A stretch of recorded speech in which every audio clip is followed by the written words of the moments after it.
This is Ed Petke with the Americans in Wartime Museum. Today's date is June 5th, 2021, and I'm conducting an interview with Brian Donnelly in Reading, Pennsylvania. Sir, would you please give us your full name and where you were born? My name is Brian Scott Donnelly. I was born in Manhattan. And, okay. And do you have, what branch of the military were you in? I was in the Army. U.S. Army. You have any other military veterans in your family? Yes, everybody. Everybody? My whole Too family. many to list? Yeah, my whole family. Okay. All the men in the family are in. So what made you decide to enlist in the military? Well, I kind of knew I wasn't going to college, so I wound up signing up. Okay. And then, of course, we got in a little bit of trouble, and you know how that works out. So we were sitting in front of the judge, and back in our day, in 1980, they had 79. It was. They had the judge there, Air Force, not the Air Force. They had the Navy, the Marines, and the Army recruiters on one side, and had the New York State Police on the other side, and the Greenwood Lake Police there. And Homer Juby, who was a Guadalcanal Marine, was sitting there in his pajamas and a bathrobe, and he said, "Boys, it's time for you to make a decision in your life without your mommy and daddies." So we were all 17 at the time, and of course, all of us. The one guy that didn't go in died, but everybody else went in the service. There was 9 of us.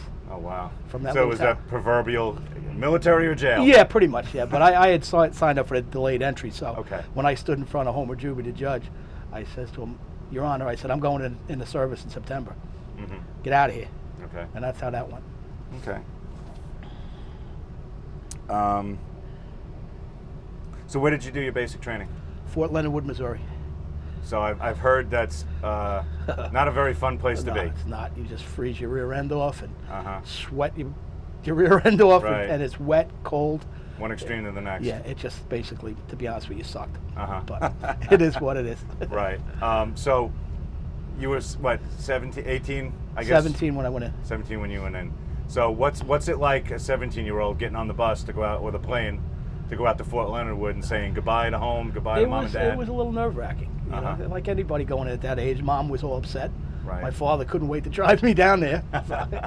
So he got me down there, down at Fort Dix. Okay. Flew out of there and went to Fort Leonard Wood, Missouri. Uh-huh. And it was a little nerve-wracking at first. You're 17. It's the first time you're away from home, like Sure. all of us. Sure. And that was what happened.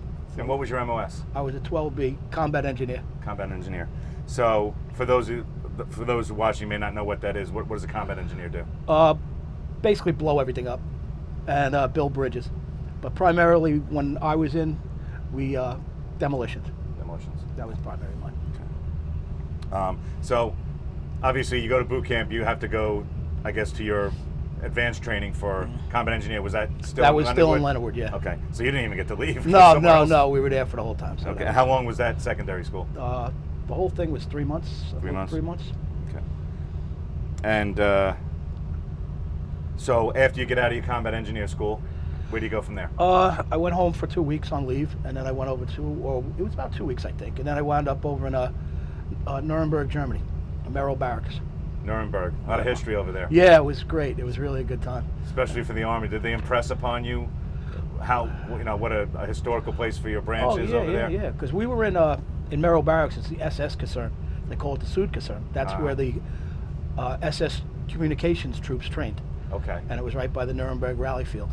Okay. Literally right up the street from it. Mm-hmm. So we got to go to the rally field. The barracks itself had a lot of history to it. So it was, and then the city itself. Right. Because of old Nuremberg, of course. Yep. It was just a beautiful city. Mm-hmm. Nice place to be. And a very, very, very, not only foreign as in a country, but to someone who's probably never left their hometown before. Yeah, no, it was unbelievable. Now you're halfway across the world. Yeah, it was unbelievable. And then, you got, it was crazy. It was just a very unique time for a young man. Mm-hmm. So it was cool. I'm glad I did it. Right.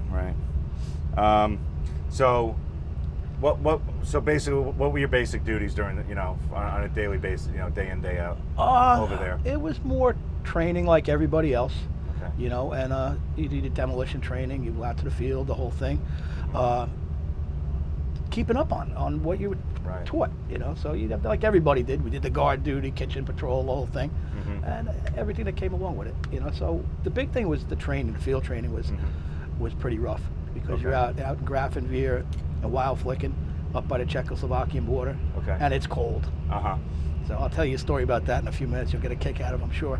Right, no. So how far from the border with Czechoslovakia are you? You were right there. Okay, so you're right there. Yeah, when you went up for training. Yeah, Yeah. when you did your training, Grafenwehr and Wild Flicken, Any- Hohenfels, all the places. Any interaction with the Czechs or anybody over there? No, the only time I had interaction when I went to East Berlin. Okay. I went over there on, I don't know, I got something like an award or something like that. Mhm. So they said, okay, we're going to take you to East Berlin. Okay. Train ride all the way out, which was amazing. Mm-hmm. And of course, they give you the interview, the whole, not, you know, they talk to you about the whole thing, what Right. the cans and cannots, blah, blah, blah. And now we're in East Berlin and we're in a mall. I don't know why they're taking us to a mall, but they take us to a mall. Right. So we're on an escalator, and down comes the Russian troops, and up come the American troops. The sergeants on both sides were going batshit. Uh-huh. They just, because you could tell, Yeah. it was just a matter of somebody saying the one word, and we were going to go. Right. And it didn't happen because of the sergeants, of course. Right. They kept everybody in line, but it was fun. What year would this have been? That would have been 82. Okay, so that's the wall is still up. Oh yeah, I was there. There's still the tensions in this and that. Oh yeah, So yeah. what's your you know, you've heard about, oh, the Russians this, the Russians are bad, they're going to nuke us, they're going to we're going to go to war. So the first time you see that Russian soldier coming at you, what's going on through your mind? Well, as a young man, you're trained to basically not like these people. Right. You know, you're in West Germany. You're training on the Czechoslovakian border.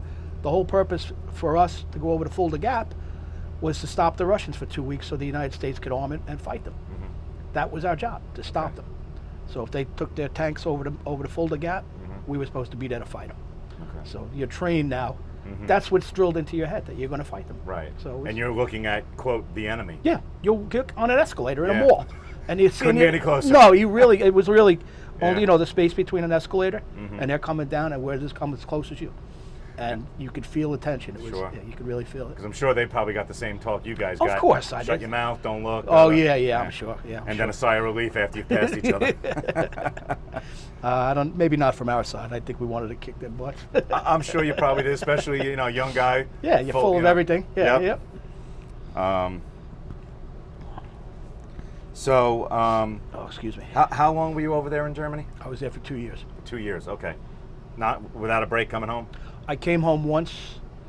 There was something happened home. Okay. Oh, a friend of mine died. Uh-huh. And then the friend of mine that I was just telling you about that didn't go into service Uh-huh. was the guy that died. I went home for that. Okay. And I went home one other time for about 2 weeks. Okay. And that was it. So being in the 80s, this before the advent of emails and stuff Oh, like yeah. that. So how'd you, is it letter writing? Is it phone was, calls? It was two things. One was phone calls, of course. Uh-huh. And what you would do, my buddy, say it's you, Ed Portman, we would go to a payphone, and we get a handful of marks, Okay. and we dial a number, and then if I'm on the phone, you'd be throwing the marks into the payphone, Right. and vice versa, of Okay. course. And then they would chew up how many marks in a couple of minutes. Hi mom, hi mom, blah, blah, blah, Yeah. and then the next guy would get on the phone. The other thing is we would, of course, write letters. Everybody wrote letters. I Right. mean, that's part of the whole thing. And that was it. And that was it. That's how you communicated. Right. So it was nice to get a package home, though, or back to you. You got a letter from home. It was nice. It was uplifting. We So care packages. not too many. Okay. Not too many. I mean, to be honest with you, I don't even really remember getting one. Okay. Oh, the whole time I was in the service. And we used to get the Greenwood Lake Buzz, and they would send the paper, a little paper from our town. Yeah. And they always, they would mention everybody in the service and all that stuff, Nice. what they're doing, where they are, That's nice. yada, yada, yada. So they sent the paper. You get it a month and a half late, but you got it, Right. which was good. So it was Good nice. feeling, they're Yeah. always thinking about you back at Yeah, home. yeah, this and yeah. that. They sent it to everybody. Oh, Right. excuse me. No worries. So how'd you guys, in your off duty times, what'd you guys do to stay busy? Really? This has to be asked? Well, some of the more most PG guys. ones. All right, all right. We'll just go with a young man in the service. Yes. Has some time off, got money in his pocket, drinking and Yes. da da da da da. No need to explain Right. any further. If you weren't fighting, you were doing something else. How did you find the people of Germany over there? To be honest with you, they were nice. Some people didn't like you, because we were out one time, and a sergeant of mine, of course, we're drinking, and he opened his mouth and brought up the Nazis. And these are old-time Germans. Yeah. So things got a little heated. It's a sticky spot. Yeah, it was. That was a little uncomfortable. As you could Yeah. understand. Yeah. So then we had, for the most part, they were nice. Uh-huh. People were nice. The people our age back and then, they were fun. Mm-hmm. I mean, a friend of mine, I introduced him to this one girl. He married her. Oh, nice. You know, but it was nice. They were okay. Right. You know, Sure. Some people got sick of looking at you because you're riding APCs over their property, and you're tearing up their fields. Right. So they didn't like that too much, which I can understand. Sure. Yeah. So that was. Can imagine that definitely. Pardon me. Any incidents that stand out in your mind while you're over there that, when you go back to your time over there, you say, you go to that time or that incident, good or bad, happy, sad? There's a ton of them. I could be here all day long talking about them. I had bad incident. Yeah. Remember one guy got killed. It was on one of the training exercises. He got killed. Uh-huh. A stupid freak accident as usual. Yeah. As far as crazy things, we were up by the check border one time, and somebody stole our heater out of our track. So now, an aluminum track, if you're familiar with it, is an ice box on tracks. That's what it is. Right. So what they wound up doing, we went to this guest house. We offered them a case of sea rats if we could put the APC in their barn. Guy says, okay, yeah, go ahead and that. He's got a pile of manure, cow shit, 2 stories high. So we wound up digging it out and put our ponchos in it because it was so warm. Oh. So we're sleeping in a pile of crap, and it was like, okay, this is good.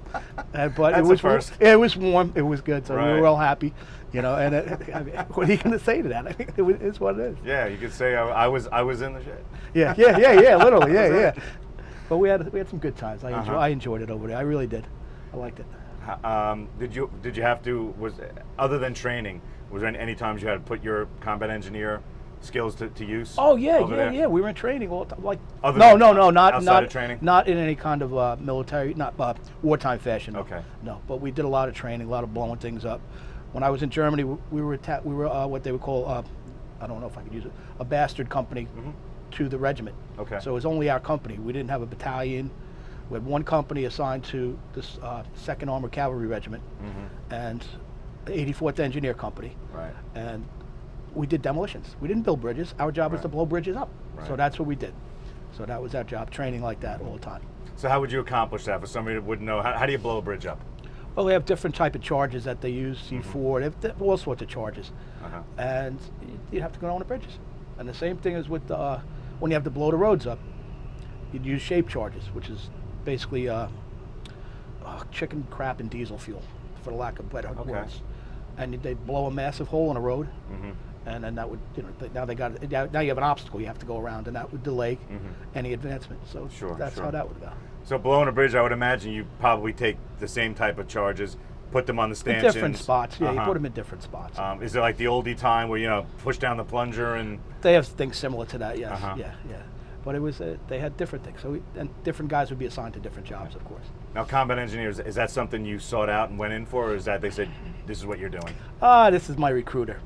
So this is great. So I'm sitting. You're not going to tell me a recruiter lied to you. That never happened. No, right? God forbid, never happened. So I had all intents and purposes to go figure heavy equipment operator. Okay. So that's what I thought. Okay, fine. So the guy shows me all of this crap. I'm like, oh, this is what I want to do. Yeah, great. Construction. I go to boot camp. Combat engineer, basically a glorified mine stepper.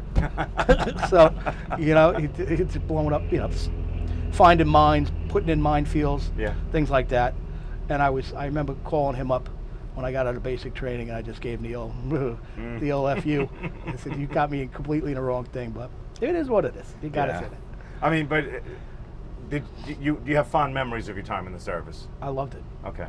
So, yeah, it might not have been what you intended to do, but it got you there. Oh yeah, it got you. It was my privilege. Did you go in with any of your buddies? I went in. I was supposed to go in on a buddy system with a friend of mine, Mike. Okay. And he was a volunteer on the fire department, and we were all set to go in the same time. And he got blown up in a fire and blew his knee out. Eventually, he went into service, but we were supposed to go in together. I was like, really?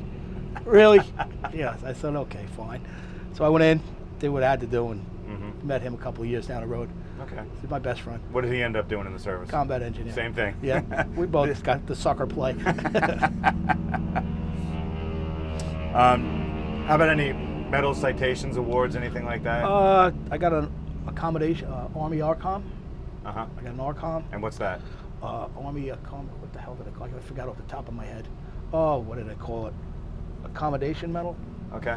I call it an ARCOM. I Okay. forgot exactly. And what'd you get that for? It was something on training. We were up in either Grafenwehr or Hohensfeld or something like that. I forget exactly what it was for.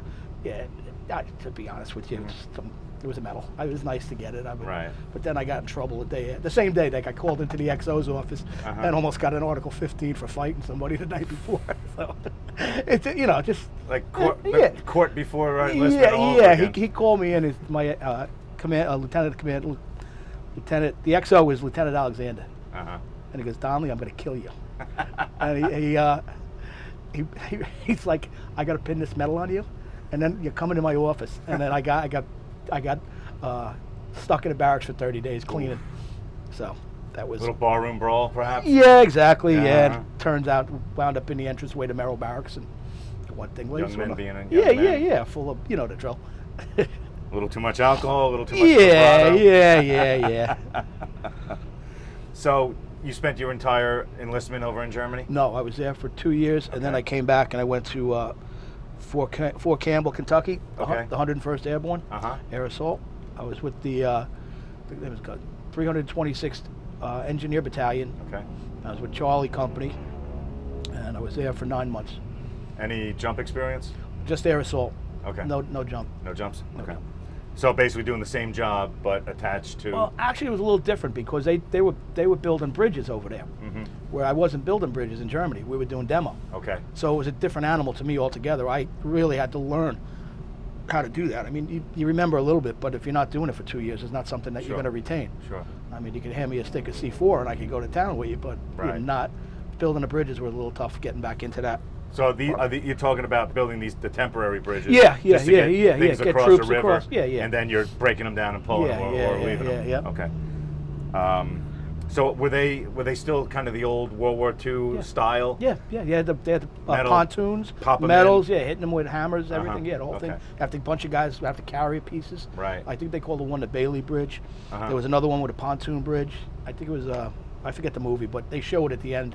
Okay. It might have been The Longest Day or something. They showed a bridge, and they did the same thing. It was that type of thing. Yeah. Okay. So when you come back from Germany, you go to Fort Campbell. Fort Campbell.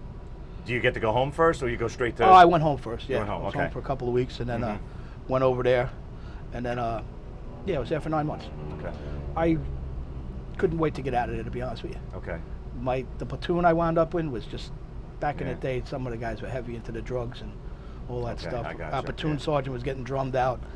Had a fake. One guy claimed he was a corporal. He never got his stripes. He just put stripes on. It was a crazy platoon to be in, and I just didn't like it. And you weren't into all that nonsense. No, so you because it was a different animal over in Germany. It was serious. Right. To me, it was serious. Sure. Because you're right there. But over in Fort Campbell, they didn't take it as serious as we did, in my opinion, anyway. Right. I don't know if that's true or not, but that's my opinion. Sure. So after the 9 months in Fort Campbell, are you out? I'm out. Okay. Yep. So what was it like when you said, all right, I'm out of the military? Did you have to do? I guess you had to do your reserve time afterwards, or? Yeah. Well, you had 3 years on, 3 years reserve. Okay. So where was your reserve unit? I didn't get called to do a reserve. I was if you remember back then. If something happened, you were going to get called up within 3 years. Okay. So I didn't go into the reserves, which I kind of regret not doing. I always, as I got older, I wish I had done it, but I didn't. Okay. So, but that's something I eat. You know what I mean? It is what it is again.